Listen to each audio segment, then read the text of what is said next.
Es šobrīd atrodos Ozolnieku pieturas punktā. Par šo pieturas punktu vēl nekas nebija zināms, tad, kad atklāja vilcienu kustību no Rīgas uz Jelgavu, un tas notika aizpagājušajā gadsimtā, 1868. gadā. Tad bija tikai starpstacija viena, tā bija Olaine, un apvidus šeit bija diezgan maz apdzīvots. Faktiski arī pēc Pirmā pasaules kara nekas daudz nebija mainījies, un vilcieni šeit nepieturēja, jo nebija arī vajadzības. 20. gados tika atklāts pieturas punkts Poļi, kas atrodas nepilnu kilometru attālumā uz Rīgas pusi. Tur tad arī daži pasažieri bija, bet Ozolniekos sākās pavisam cita akcija, ja tā varētu teikt.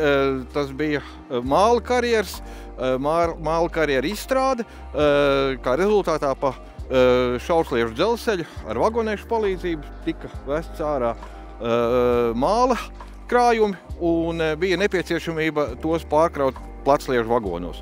Un tā 1929. gadā parādījās uz dzelzceļa kartes Ozolnieki kā pieturas punkts, un sāka pieturēt arī atsevišķi pasažieru vilcieni. Tomēr tas pakalpojums te nebija īpaši pieprasīts, jo poļi tepat arī atradās, un šeit ļoti maz tie cilvēki iekāpa, un nākamajā gadā, 1930. gadā, tas tika slēgts, bet māla izvešana turpinājās, saimnieciskā darbība turpinājās, un pieturas punkts turpināja arī pastāvēt. Te tika arī piens savākts no vietējām zemnieku saimniecībām un sūtīts uz Rīgu, un tātad pieturēja arī atsevišķi vilcieni. Līdz 1937. gadam, kad Ozolnieki atkal kļūtu tīri par tehnisku staciju, šajā gadījumā joprojām māla pārkraušanai.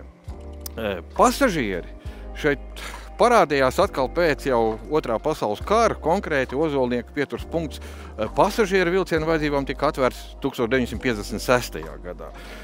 Tad, kad sāka arī attīstīties mūsdienās diezgan pazīstamais Ozolnieku ciems, faktiski otrais lielākais ciems Latvijā, kur iedzīvotāju skaits ir vairāk par 4000, tad vairāk nekā vienai otrai pilsētai.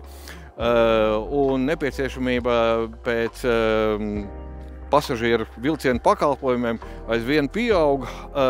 1972. gadā Rīgas Jelgavas dzelzceļš tika elektrificēts, šeit sāk pieturēt elektrovilcieni, un līdz ar to pieturas punkts arvien vairāk un vairāk iegājās un kļuva nepieciešams pasažieriem. Mūsdienās Ozolnieki jau ir piedzīvojuši atkal jaunu rekonstrukciju. Es jau stāvu uz modernizētās un paaugstinātās pasažieru platformas. Tādējādi tas jau kā pieturas punkts pilnībā atbilst visām tām vajadzībām, kādas mūsdienās mums ir.